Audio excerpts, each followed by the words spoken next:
Welcome to the TV Takeover. Hey, Linda, we are live. I just had to get us on here as fast as I I could. know.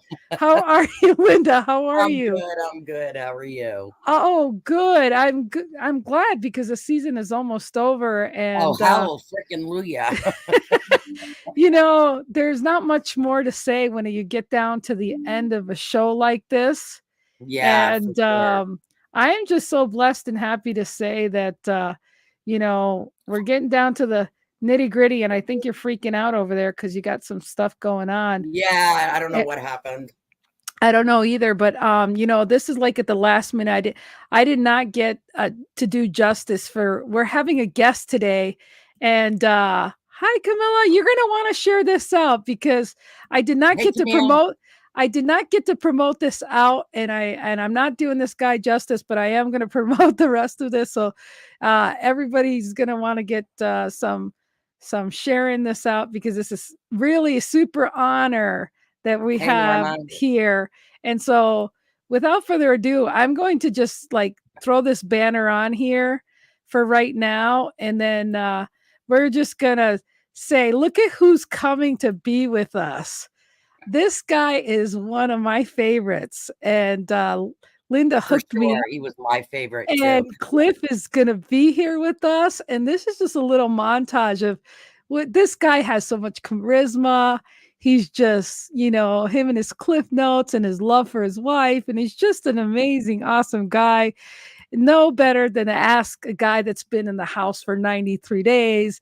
He came in number 4. I mean, he was the 8th juror. You would think that I was either a stalker, did my homework. I don't know what to tell you, but I'm excited that he's going to be here right now. The one and only Cliff Hogg. How are you? I'm doing great. I see all those photos. They bring up so many memories. It's been 4 years, but in a lot of ways, especially as I watch this season of Big Brother, they just all come back. It seems like it was just yesterday. It does. It really, really does. Well, Yeah.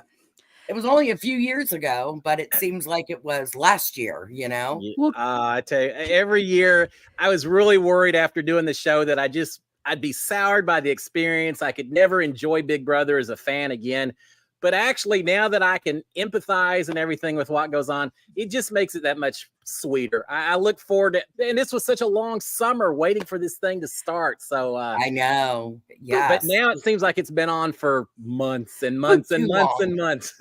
but Cliff, let's just face it. You were on before this thing called with the C word, before the year. I mean, you were literally 5 months before a pandemic, right? I didn't think it was practice for a pandemic staying in I that house know. for 3.5 months. I know, right? So like you see, you are loved. Let's not forget you're loved. So I think the fact that when that came on and then like it seemed like forever that we waited to have the Big Brother, something that we could relate to, that we wanted, to come on. And so like, I mean, your season, you were so much fun and everything. And it seems like that season 2021 to 2025, we haven't had a good season since. I'm just being honest. Right. Well, Everybody says it too. I gotta say, it's been interesting because mine. I mean, certainly there are certainly people that see some problematic issues with my season as well. But after that, then you had an all-star season, which, if you want to blame it on pre-gaming or whatever you want to blame it on, just didn't really satisfy what a lot of us were looking for. And then you've had some of the outside issues that came into play within Big Brother in terms of cultural and all of that. Yeah. I feel like there were some outside motivations that were, I don't know. Big Brother's supposed to be a fun summer show that no one takes too seriously, and I feel like even this season, I love the cast they got in there, but those people never have fun. It seems like from the second they wake up in the morning to the second they go home at night, they do nothing except talk game, and I enjoy that. I mean, I love the strategy. That's what I love about Big Brother. But you got to have some fun in there as well, or you're just going to fall I apart. just loved your little dances and stuff. Can you do some of your moves? Come on. Look, he's in the diary room, everybody.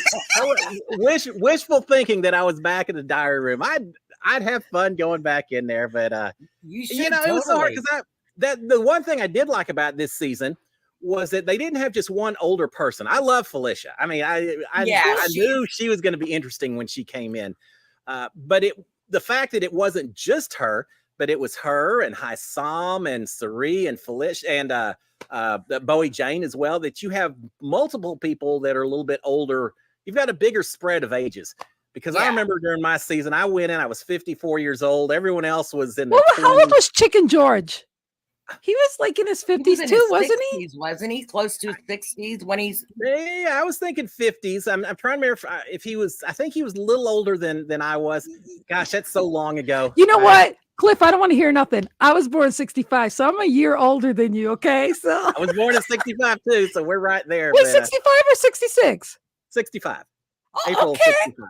Oh my. Okay, so you are just a little older than me. My birthday's in December next month. Well, I always told people while I was in there, I said, I'm not the old guy. I'm the older guy. I think that's a huge distinction between the two. And I really went in trying to think, all right, I can't be the dad figure to these other people. I've got to somehow try to fit in and just be another person. And I don't know that I always achieve that. I mean, that's just who I am. But you I kind of were there like the dad. You kind of were like the dad figure, like with Nicole and stuff. You kind of were. In some way, her and Kat. I know I tried to talk Kat out of not self-evicting at the very beginning when she was not feeling comfortable in the house yet. I mean, that's just me in a lot of ways. There's only so much that I can change who I am. And I quickly realized that in the house. I told producers when I auditioned, I'm going to go in there. I'm going to be cutthroat. I'll backstab. I'll lie. I'll do whatever I have to do. Look at you there. And I also said, I'm going to own who I am. Yeah, you did. In fact, when they asked me, they said, Cliff, we're going to do our swimsuit photos. If you want to put a shirt on, that's fine. And I said, are you trying to suggest something? They said, no, it's up to you. And I said, well, I tell you what, then I am going to I'll own who I am. I'm not ashamed of it. I'm going to get out there. And I said, do you want me to go ahead and keep the cowboy hat on? And they said, yeah, that'll make the look. Go for it. That's an awesome picture of you, but you're absolutely 100% correct. You were yourself. That kind of reminded me of the way Red was, because Red is totally himself. You know what I mean? He was me. I'm me, and take me or leave me. You got it. I went in. I really didn't go in thinking I was going to win. I thought I had a better chance than people were giving me credit for. But I said, yeah, it's the experience that I'm here for rather than just winning. And I'm going to enjoy every moment I have in here. I'm going to have fun with it. I am not going to let people get me down. And once or twice, I got a little too stressed out and just had to take a breath and things like that. But for the most part, I just was in there trying to enjoy the fact that I was getting to do something that so few people get to do. So exactly. So a couple things. You guys feel free to ask your questions, and I'll get to your questions here in a little bit, but I've got a couple questions for you. And one of them would be like, how long were you watching Big Brother before you actually decided to and what made you did somebody dare you? Like, I need to hear this. Like, we need to go back. Yeah. I want to know that too. Yeah. I watched season 1 and then I kind of just fell off. I was a huge Survivor fan to start with. Of course. Watched the first season of Big Brother, didn't really get into it as much, and then just fell off because I had kids and life and all kinds of other stuff. Yeah. But I started watching again with season 8, which was a perfect season because that was Jen and Evil Dick and Eric Stein. And, oh, what an amazing season. So I started watching again from season 8, and I've watched every season since then. I think we started watching the live feeds when it was still maybe on Showtime. So I don't know when that was. After a few years, we started doing that. Yeah. And we would just always keep it in the background. It got to a point where I got my wife hooked on it. We watched it for a while, but our kids were still a little too young to necessarily watch Big Brother. But eventually they started watching. So it became a bit of a family deal that we would sit around the dining table and talk about it. And so that was my background. The only reason I ended up on that show was because I just happened to be following Haley Broker, who had gone to A&M. So I followed her on Twitter, I guess. And she just happened to post that there was an open casting call for Big Brother's upcoming season. It was on a Saturday. It was at a bar downtown. Well, my wife and I were going to the Houston Rodeo barbecue cook-off. So it's a big deal they have down here. 40 different groups cooking barbecue. So I already had the hat on and the boots, and I was dudded up. I was as cowboy as you could possibly be. And we had a few hours before it started. So I said, well, let's just go by this casting call and look at all the knuckleheads who are trying out for this show. And we got there about 15 minutes before they shut down the line, and we watched for just a minute or two. And I said, well, let's go get in line so they don't make us leave, because we'll just say we're in line and all that. And so we sat there, and meanwhile, my kids called. One of my kids said, what are y'all doing? I said, oh, we're in line to try out for Big Brother. And she said, what in the world are you doing? There's no way you should be on Big Brother. Why? Y'all are crazy. And I said, watch this. I'm going to try out for it. And so I stood in line for 3 hours or however long it was. I had nothing planned. I went in, I talked to producers. I said, why would you be great on Big Brother?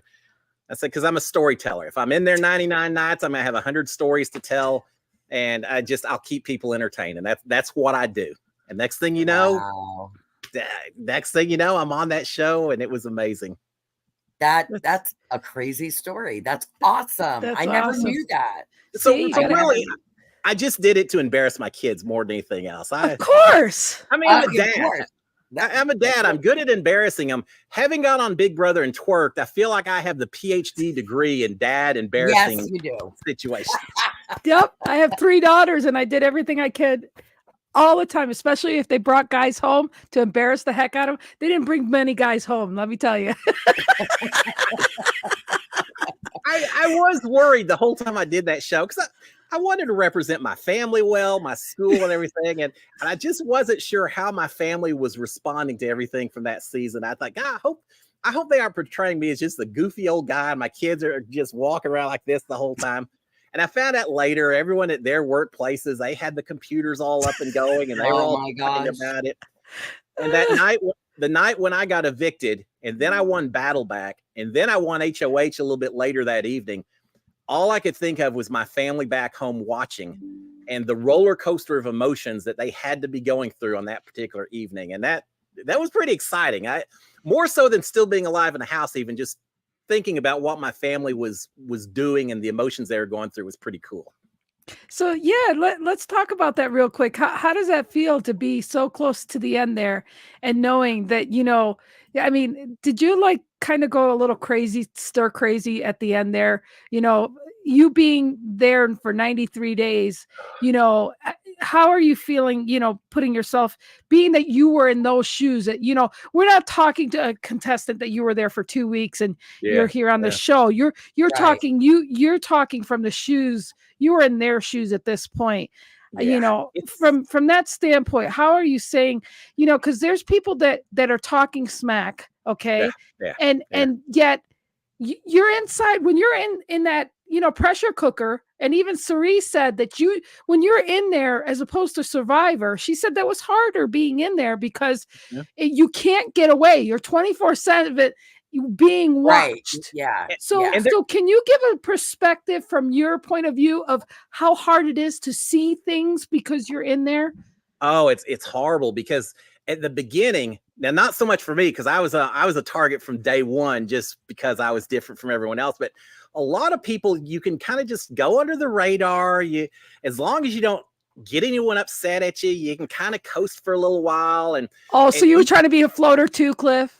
Well, I was gonna, if that's what it took, I had no problem making deals with the devil. You didn't give a crap who thought you were a floater.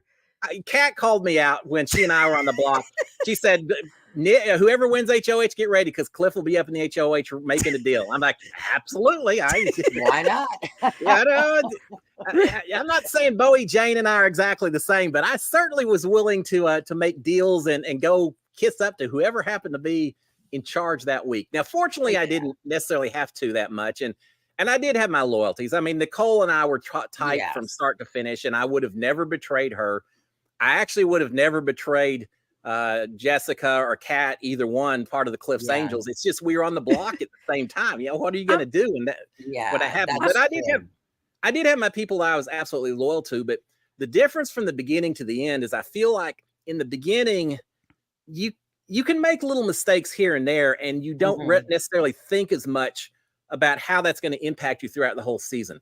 By the time you get to day 93, 84, 86, whatever, you realize that every single decision you make could be, in my case, $500,000 decision. Yeah.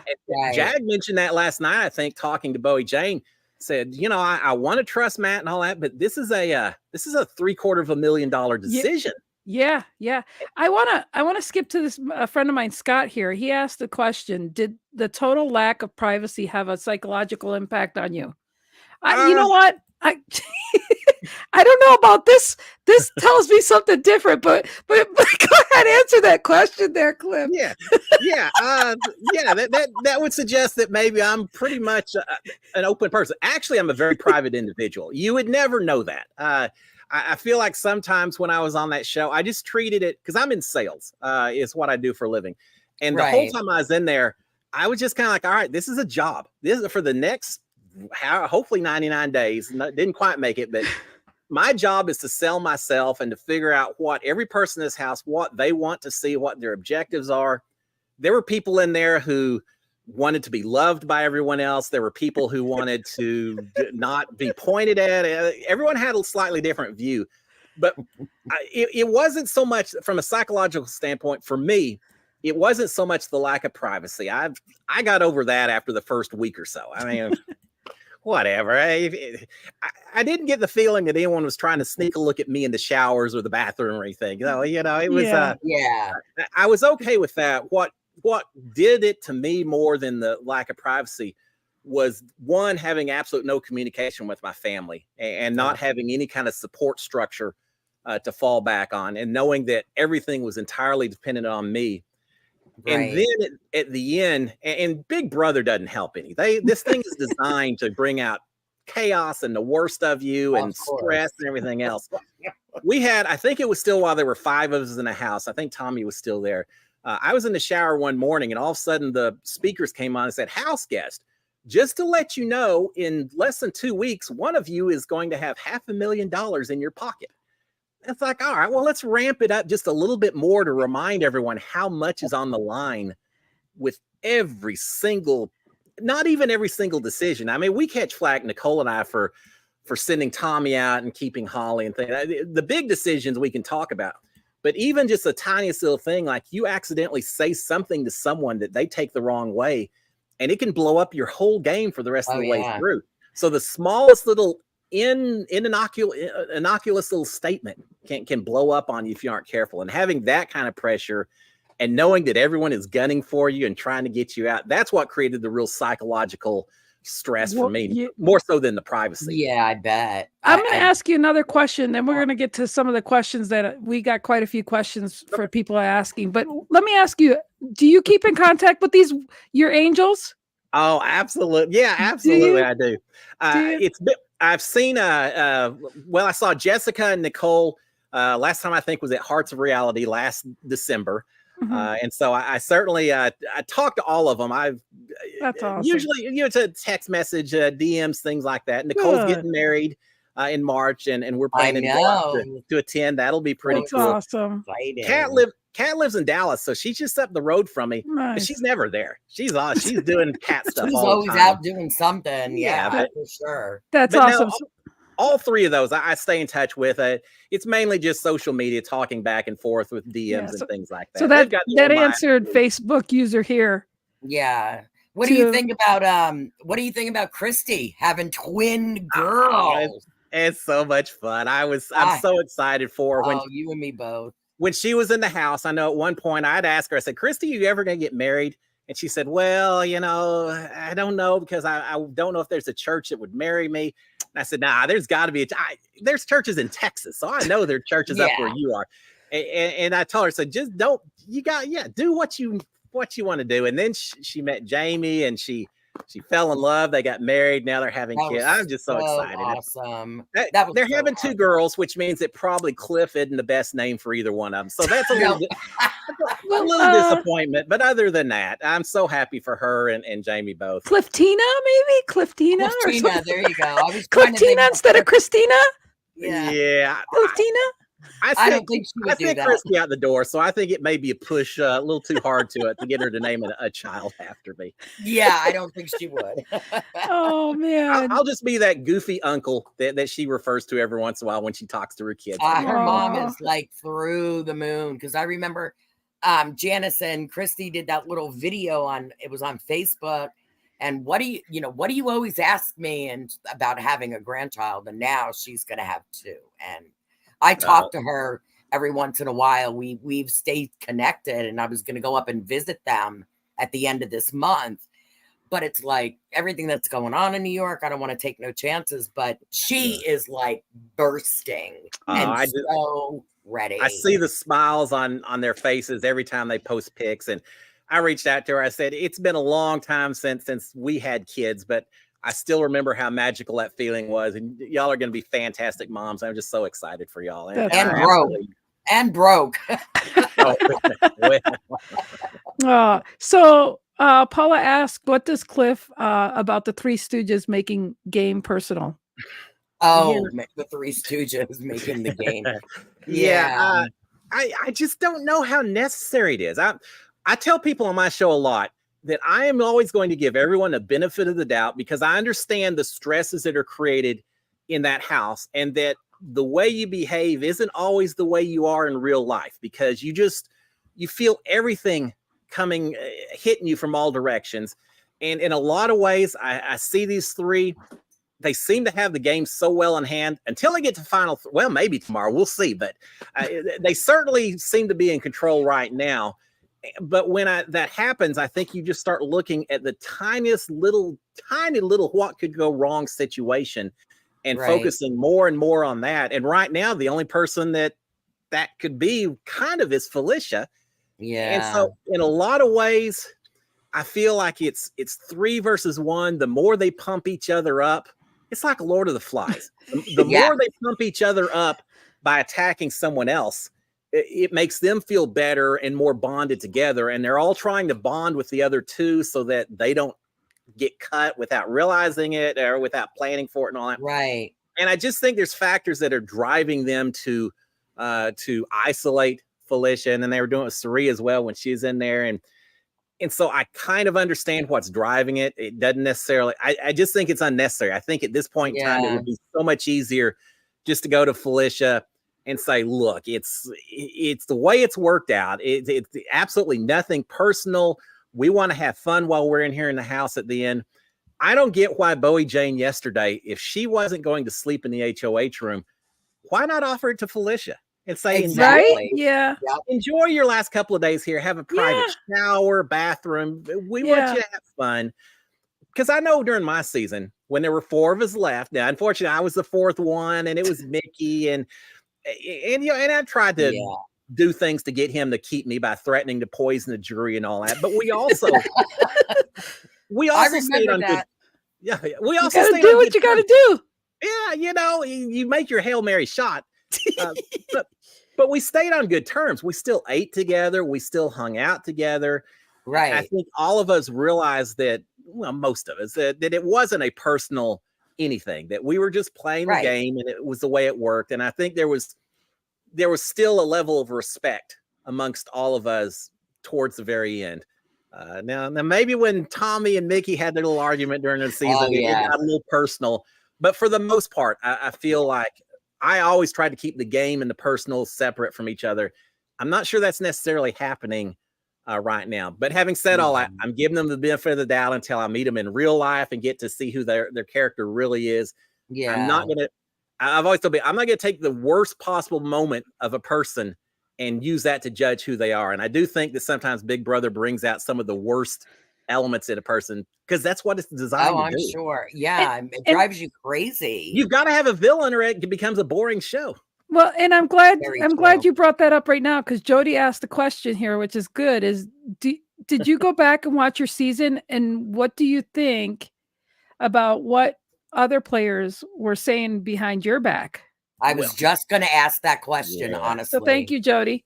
To answer the first question, I have seen the first third or so of my season, and that's it. I've never watched the rest of my season, just because it still brings up so much stress. Whether it's a good moment or a bad moment, either one, it's still, every time I watch little clips, I feel my blood pressure going. It triggers. It's triggers. Yeah. It's triggers. And it took me a while when I got out of that house to kind of get settled back down with the family and all of that. It kind of probably took me through Christmas time or so. So a couple of months to just get back in the proper focus and mind and everything else. So that's a good point, because I do a lot of self-development, and a lot of my shows on YouTube and everything is about self-development and perspective, you know, and I do a great show about perspective. And it's great to show that, you know, I'm sure there's things in there that if you could go back, you're like probably saying, and I do swear, so excuse me, but it's like, shit, you know, I wish I didn't act this way, or I did, you know, because like 24/7, when you put yourself in a camera and you forget the cameras are there, I'm sure there's moments, and you don't have to bring them up right now because I don't want you getting all like, you know, whatever triggered. But the point is like, you know, you gotta say that there's times that I guarantee other people say, well, he's an asshole because I saw he said or did or whatever, you know, like I've seen people get ugly on this season, and I don't like that. I don't like when people say they hate somebody or this or that. That's why I put this show to be gameplay discussion, because you should not defamate or think somebody's a bad person because they're under a microscope. Nobody should be. This is gameplay. Nobody should be held accountable for what they do in that, you know, in that spectrum. Now, mind you, some people that have been in this season have made a mistake to say, well, you know, I'm representing my family and who I am. They made a mistake to say that because they don't realize that was a stupid words to say. You shouldn't say that shit, because then people are like, oh, really? Yeah. They'll hold you against that. You shouldn't have said that. It's hard. And certainly when I look back, there are things that I said and all that I regret, just because it made people feel bad, or it came across the wrong way. And there's things that I was like, oh, what was I thinking? Why in the world did I kind of jump in and agree or say things as well? There's things like that. Some of it I agree with. Some of it's like, y'all are crazy if y'all think that is. But some is totally out of your character, that people that know you would say that is definitely not Cliff at all. Like, oh yeah, I'm sure. Yeah, some of that, absolutely. It was. We're all subject to the same pressures, and we all have. When it's 24/7, that's why I think I can empathize with some of these people until I meet them in other situations. But there are things in terms of just statements and behaviors and things like that. There's things I like, I wish I'd been nicer as this person was walking out the door or whatever. But there's also gameplay things that, you know, I made a decision, and we hear it all. You get out and you hear every bit of it, and you already have so many coulda, shoulda, wouldas. What would have happened if I did this or that? Especially when you make it to the final four. If you get out and you're in third from the beginning or something, there's a lot of game between then and $500,000. But when you're at the very end, it's like that one decision. If I'd done that differently, what could have happened? And then you have all these people that are piling on social media saying, oh, you're the worst Big Brother player ever because you didn't do this, this, or this. Or almost even worse are the ones that are upset at your gameplay, not because it was the right move to make, but just because it involved taking out someone that maybe was their personal favorite.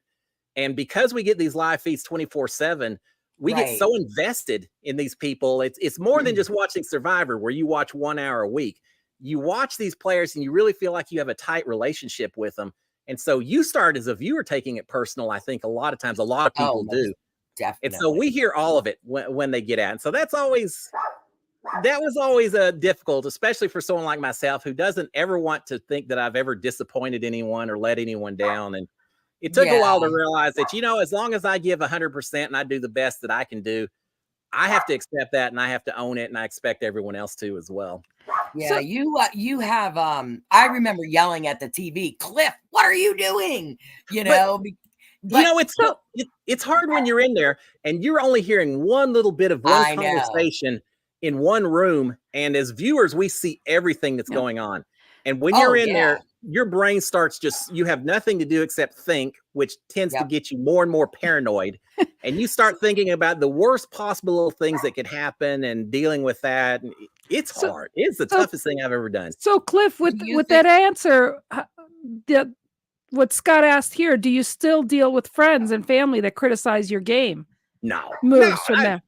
One, because I've had a chance to actually explain what was going on, right or wrong, what my thinking was and why I was making the assumptions that I did.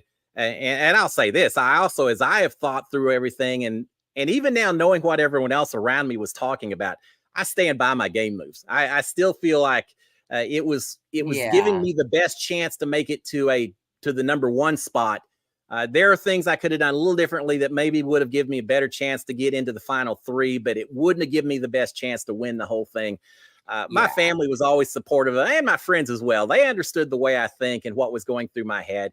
It was a random people that that I never really even spent a lot of time trying to explain it to, except through shows like this, and I would explain it. But just someone sending out the random comment criticizing it, I can't keep everyone happy all the time. As long as I know that I feel comfortable with what I did, that has to be it. Especially when they're not fan. Aaron Bryant Jones, or Janos, she said when her daughter turned 16, one of her friends sent a message to you, and you sent her a message for her birthday. And she said, "You're really a great guy." She was so excited. She just turned 19, but she still talks about it. Well, sweet. Oh, Cliff, what a great guy you are. I love Big Brother. I love the cream on the cream on everything. The icing on the cake is that I didn't really think about after Big Brother that I would have such an opportunity to talk to so many other people about the game of Big Brother. And that was fantastic. And then, I mean, I look at people who are on there and I go to places like Hearts of Reality and I see these other people and my jaw just drops. It's like, oh my gosh, I met Sandra Diaz and she knew who I was. And I just could not believe that someone like that. And so I know there's people who reach out to me that want to ask a question or something that kind of view me as a little, because I was on the show. And so if I can interact with them and explain a little bit more information and make them feel a little bit more like they're part of the Big Brother family as well, I'm always happy to do it. I love to talk, as y'all can tell. So any of y'all who want, send me a DM. I'm always happy to answer questions. Yeah. You are a light. You're a sunshine, Cliff. This season needed more of you. Yeah, we needed more of Cliff's in this season. What do you think about the rumor going around that they're going to do a legend season? I don't know. You think I got so soured by season 22 and the All-Stars. I know. It was terrible. I know some of those people have so much other stuff going on in their lives. They've been so hesitant to do it in the past. If we get a legacy season, but it's only 28 days long and you don't get the live feeds, and there's nothing wrong with Celebrity Big Brother. It fills a void, but it's not Big Brother. It's just not the same. Yeah, it's not the exact same. I feel like they may be setting up a legacy type Big Brother to be something very similar to that, which, yes, I'll watch it. I may comment on it and all of that, but it's just not going to be the same as the extended season, the way we do regular Big Brother. Oh, of course. I have one more question. Do you think that they should limit the live feeds like they did in Big Brother Canada? No. Wait, you kidding? Limit them like Canada does it, right? They did it this season. Yeah. Linda, they have the cat and they have the thing on. A lot of times they shut us off a lot when they say 24/7 live feed. Then they don't have to shut us down. I know, because every time you turn the live feeds on, we'll be right back, But people were calling for that. And it drives me crazy. Sounds like, why did you shut down that feed? Or why do I have all 4 cameras on Felicia snoring? I know there's other people still in there. I know. OMG, that is ridiculous. That drives me crazy. I really want to, what I would love to see more than anything in the world is for someone to go in and do a behind the scenes of the production of Big Brother and let us see what happens and some of the decision making that takes place. And how cool would that be? Yes, I would love that. I would love that. Scott says, Cliff, you did family men proud and held yourself with kindness and integrity. Thank you for playing. Well, thanks for the support. Thank you for saying that. And I don't know who this Christine is, but she said something about I should have been, and maybe she means Linda. I'm signing up Lynn for next BB. Maybe you, Linda. I've tried. I did try 4 times. And the one time, sadly, I got a call back. I found out 2 months later that I had breast cancer. Oh, well, you need to go back. I would be evicted. I'd be ejected from the game immediately. If I was on a season with people like that are on this season, they'd be like, get her out of here. But then yet I'd be Felicia because I'd be cooking my butt off and they wouldn't want to get rid of me. Well, do you know how hard it was in that house having to hold my tongue at some of the comments and things that were being said and done? Oh, I can imagine. And when you don't have the power, when I got evicted and I had Mickey and Holly in the storage room saying that was part of our grand plan because we knew you could win the battle back and Nicole couldn't. And so we got rid of you as just a way to make sure that both of y'all were safe. It's like, do you really think I'm so stupid that I am buying into that? Right. But I couldn't say that. I just had this, okay. Well, thank you so much for saving me by voting me out and all. There were so many things that I wanted to actually have a few choice words, and you just have to hold your tongue because you have to play the game sometimes. That's so true. That's so true. Would you have ever signed up for Survivor? Oh yeah, in a heartbeat. I think I would. What about now? Would you still do it? Yeah, I'd do it. Yeah, sure. Why don't you? I think you would be good on Survivor. I'm so sad that you're not going to be able to do Vanquish. Yeah, that was maybe the next time. Because I'm going to do the Big Brother one because I can't do it now because Big Brother's on and I do my lives and we do the podcast. But I think you would be really good on Survivor. I've told my wife, I said, you better hope that I make it on Survivor, because if not, I'm trying out for Naked and Afraid. And well, I guess you already can put this on your resume. Yeah, that's true. You can. It's not my resume. It is very interesting having been on Big Brother. And how do I handle that now that I have a white collar sales job kind of deal? And I interact with a lot of people. Tell them not to look at Google and they'll be okay. The people I work with now, a lot of them have gone in and watched past clips and seen everything. And I was like, all right, well, guys, I guess I don't have a lot to hide. Speaking of past clips, why don't we just share this? And why don't you share a little bit of this little video, okay? If you don't mind. Sure. So go ahead. That's me having to kiss up to someone and say, yeah, I don't mind you putting me on the block. I think that's me. That's what I used to do for a living, is a lot of oil field work and supporting A&M. And can't be me. That's when I knew I was playing Big Brother, when I got splashed with the goop and all of that. That's oh my gosh. I forgot about that. That activity, that stuff smelled horrific. This is when I won my banishment. I knew I was back in the house, which was such a fantastic feeling. That was so awesome. Yeah, right. And there I am in the middle of the night, the only one up, trying to find some private time in that house. Well, you used to sit in the room, that one room. They don't have it anymore. No, they took it out. They turned it into a gym instead. And that was my favorite room. Just you didn't want anybody else talking like you did. Yeah, well, I guess, and it worked. And there's my favorite moment. I love that. Oh, the feeling when I got back in that house and knew that they hadn't been able to get me out of there was incredible. Yeah, that was amazing. I was so excited for you when you came back into the house. Oh, and then some of the arguments taking place with everyone else, and I just knew things were blowing up. Yeah. You can tell I was kind of excited at a few of these conversations. And I took my big shot. It didn't work out, but I was willing to put up Jack at the very beginning. So that was good. Yeah, I was hoping he got out. Oh my god! This is your life. Yeah, that's my life in a 3.5 months, 93 days of idiocy in there, and it all gets summed up in some of those little. Laura asked if you did win the HOH, but you did. I did. I won the HOH. You won a veto too.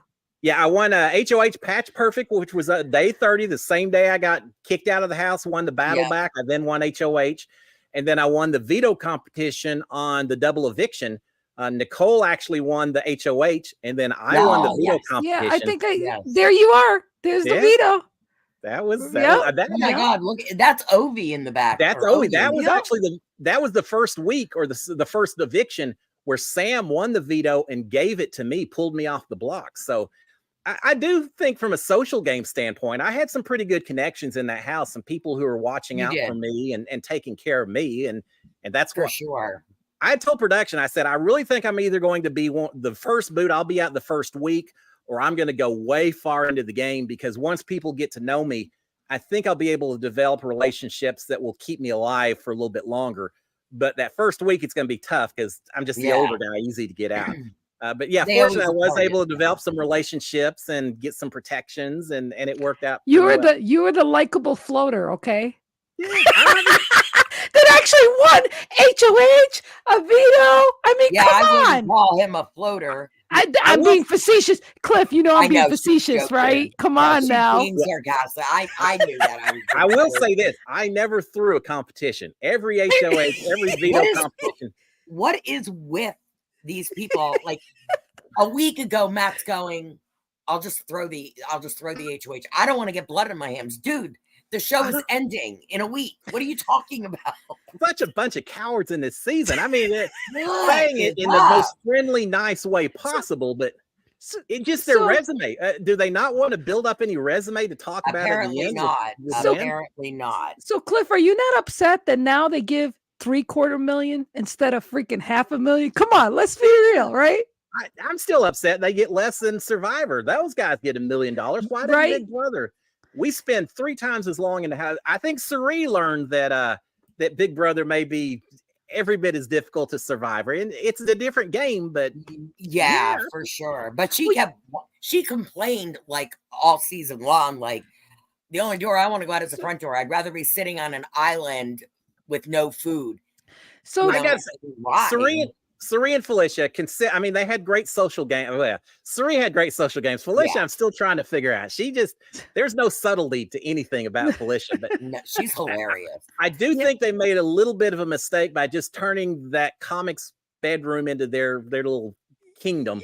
Yeah. They didn't spend nearly enough time going out and hanging with other people. No. And I think it impacted them at the end. Yeah. Now, Kristen asked a good question. She asked if you would ever write a book about BB experience, but is there a clause or something that says you can't, or? Oh, I sold my soul to Big Brother. There probably is. I mean, what are you going to do? You try out and then they say, here's a 400-page document, sign it or you're not. Yeah, that's what I'm saying. So it's in the clause. You need a magnifying glass and everything.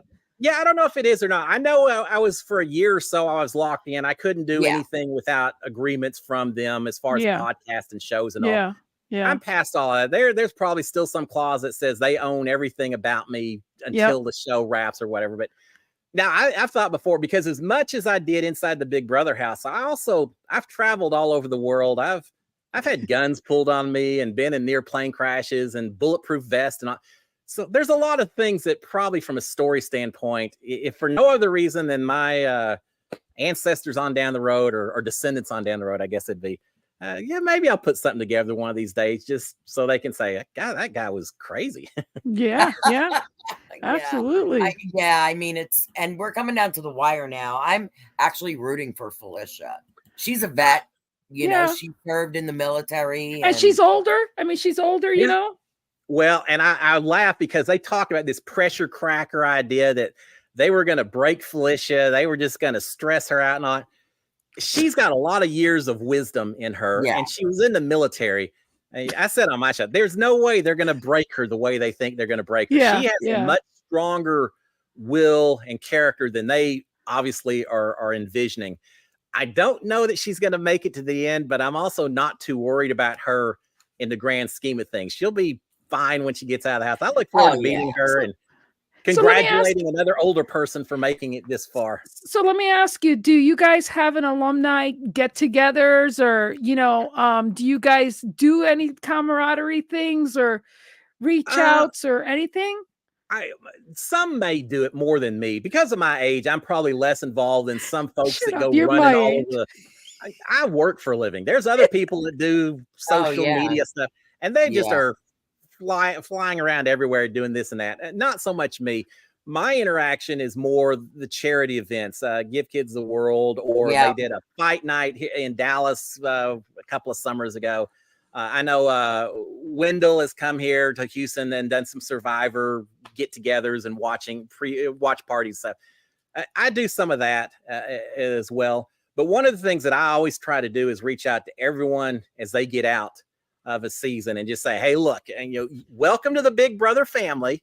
Not everyone's going to be applauding everything that you did on here, but you've got a lot of people who understand. And if you ever need to reach out to us, let us know. And most people, I give them my phone number. Say, if you ever want to talk, just call. I'm always here to talk because I know what it's like being on one of these shows.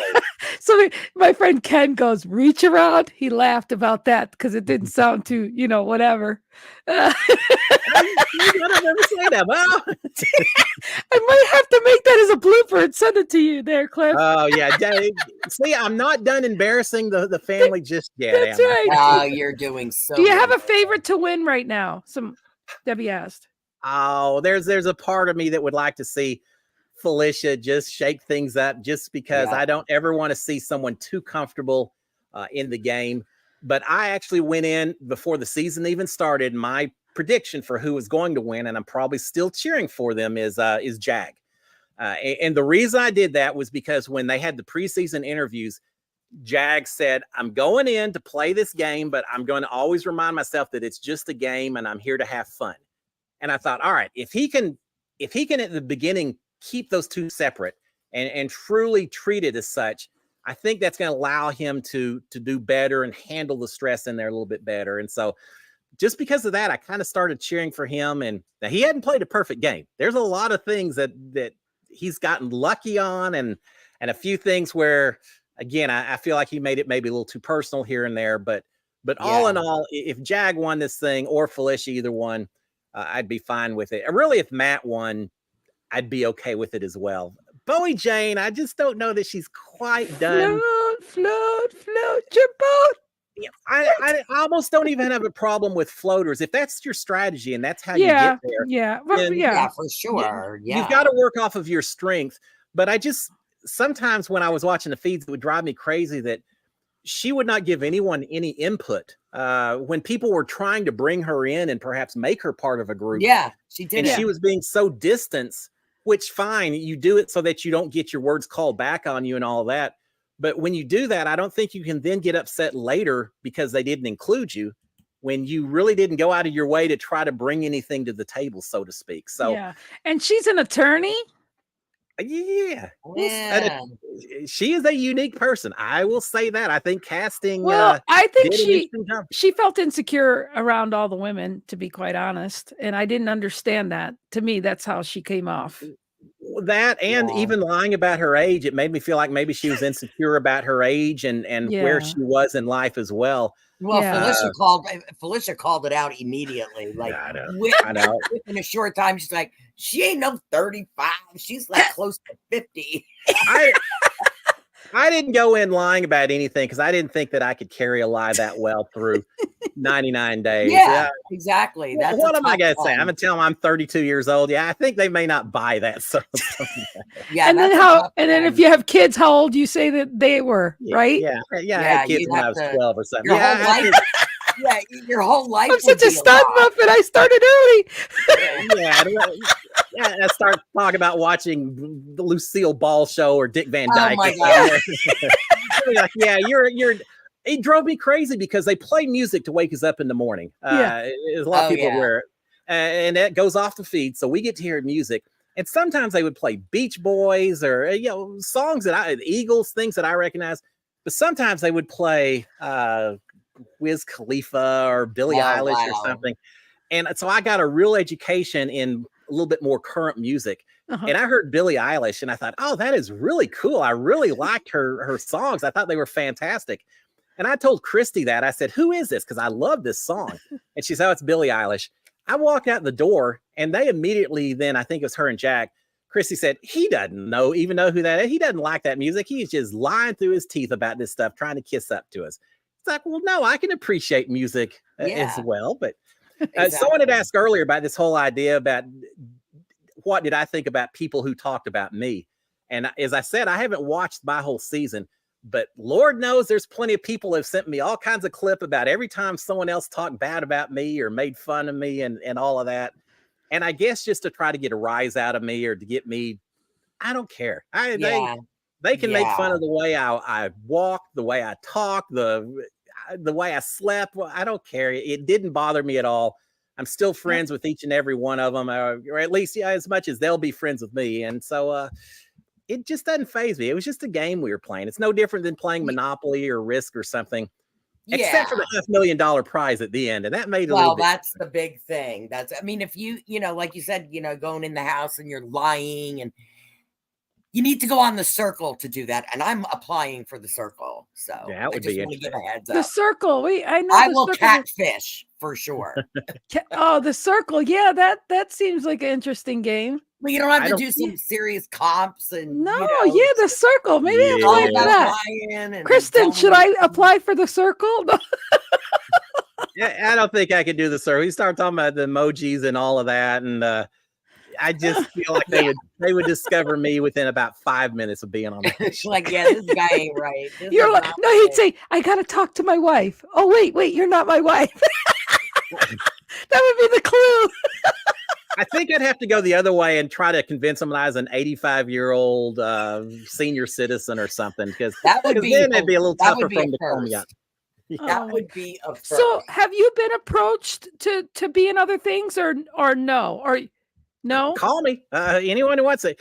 Yeah, not really.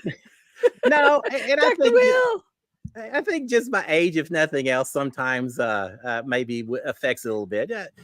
The challenge can call me, but I think they're afraid I'm going to have a cardiac arrest as I'm trying to do or break a hip. What about buddy games? I think I could handle the buddy games a little better than I could handle the challenge. The challenge is a tough one. Yeah, I'd love to do more of those type of events and shows like Survivor. Hey, I'm a dad. I'm used to carrying heavy weights I did that for 20 years, carrying all these kids' stuff everywhere. I do endurance swimming as a hobby, so I like swimming long distances and all of that. So there's lots of things I'd do to surprise people. I think you should do it. I think you should sign up for Survivor. Right? But I can't feel too bad about it, because if I never ever do another reality show, I still lived and experienced it. You did. Thousands and thousands of people that would kill to switch places with me. So I'm pretty cool with it regardless. Oh, most definitely. So Cliff, you have watched most of the season then, and you do get on the feeds whenever you can? I mean, all the time. Yeah. All the time? I do a morning recap. He does his Cliff Notes. Yeah, you still do them in the morning, right? I still do them in the morning. I try to do a little 20-minute recap of what happened overnight. So that's why I've got the dark circles under my eyes. It seems like it's been about 200 nights so far. Well, make sure if you're not following Cliff, make sure you do go follow Cliff. And he's an amazing, generous guy. Stay in the back room after for some champagne and some mints. But do you have any other final words? I hope we didn't overstay our welcome, with you. You've been amazing. I love talking Big Brother. So thank y'all for giving the opportunity. My wife thanks you so that I get to talk to y'all a little bit instead of going on with her for you can say no and we won't be hurt. But next Thursday we're going to be live here for the finale. If you're not busy and would like to be live with us, let me check the schedule. Let me check and see what's going on. Yeah. We're gonna have Cameron's. I think Cameron's sisters are gonna be, because they've been on before. That's cool. Yeah. I was just gonna say my parting words. Everyone gets so passionate about this show, and I know right now there's people in the house that people aren't real happy with the way they've handled some of the relationships and all. Be nice when they get out. We are all imperfect people trying to play that game. And there are going to be regrets and people that are wishing things had not been said that were said, and treatments and things like that. And just be empathetic with them and realize that they were on TV, but they're still just regular people trying to do the best they can, and give them benefit of the doubt until they prove you wrong in the real world. Right. And then we'll talk again. But until then, there's so much toxicity on social media. Well, sometimes Twitter is the most toxic. It's a lot of people, and it says something about the passion of the fans, about how unique Big Brother is, that you get so wrapped up, that you feel so much passion, anger, love, whatever the emotion is. For sure. You're living vicariously through these people in that house. I agree. And sometimes you just need to remind yourself, it's just a game. No one's getting killed. It's not Squid Games. We all walk away from it. We'll all be fine. Well, you know what? That's exactly right, Cliff. And that I totally agree. And that's what I want people to know, that, we're grateful that this allows us to get out of our own life, what we're doing, and realize that, life isn't so bad, and the different perspectives, and that, you're not in their shoes, and it just, you're seeing things from a different perspective. Right. And that's the other thing that in mentioning that, look at some of the stuff that's going on around the world right now. Right. If our biggest concern or our biggest preoccupation is how someone's behaving on a game show, then we probably are pretty well off compared to a whole lot of other people around the world. And people are doing this just to win money. So they gotta act some way. And we forget, even like in an acting class and stuff, you're supposed to act a certain way to get a reaction from somebody. And that's what these people are doing in a house. They're trying to work on other people's feelings and connections and energy and all those things to just see who can manipulate this money out of somebody else's hands. It is a game of manipulation, and that sometimes isn't just manipulating other people, but it's also putting yourself in a certain mindset that allows you to make decisions that part of you may not really want to make. Yeah. I mean, look at Jag. If he has to decide who he wants to take to a final two, he may have to do some things to distance himself to try to justify in his own mind decisions he's going to make, which may involve saying things that maybe he believes, maybe he doesn't. There's a lot of manipulation that takes place in that house. Yeah. Oh, for sure. But like you said, you've got to keep it with game play. That's right. They didn't do that. Some of them. No, they didn't. They didn't do that. They made it more personal, and that's sad. That's true. Here's what I really hope. Well, whatever we've seen inside the house, I hope come finale night next Thursday or soon after that, or at least once everyone has a chance to take a breath, get to see their family and everything again, I hope everyone can come back together, that there aren't grudges carried, that people I don't think there will be. I hope not. That people can, once they have a chance to distance themselves from the game, that they can say, hey, it was a shared experience we're going to have for the rest of our lives. Right. And get a little bit closer, regardless of maybe what happened. Learn from it, and be better people for it. Well, you're never too old to learn. Yes, no, we're not. We're never too old to. I think some of them are going to have some serious regret. They might even need therapy afterwards. I think there's a few who may be surprised at how they are being portrayed. As compared to maybe how they think they're being portrayed. So, we'll see. All right, you guys. Thank you so much. Thank you so much. Stay right there. Again, Cliff, you're a sweetheart. You, everybody. We love you guys. Thank you, guys. I appreciate it. Thank you so much. I hope that we see you. By all of Send me your DMs. I'll answer anything. Almost everything. I sent you the link to join Reality TV Takeover. I sent it a while, and I sent it to Kevin. I know Kevin was going through. All right, you guys. Let's all say goodbye, and hopefully we'll see you guys here next. The next show for us will be on Thursday night. We're doing a live podcast. We're going to do a wrap up. And again, everybody said good night. Everybody loves you. Thank you. I love you guys too.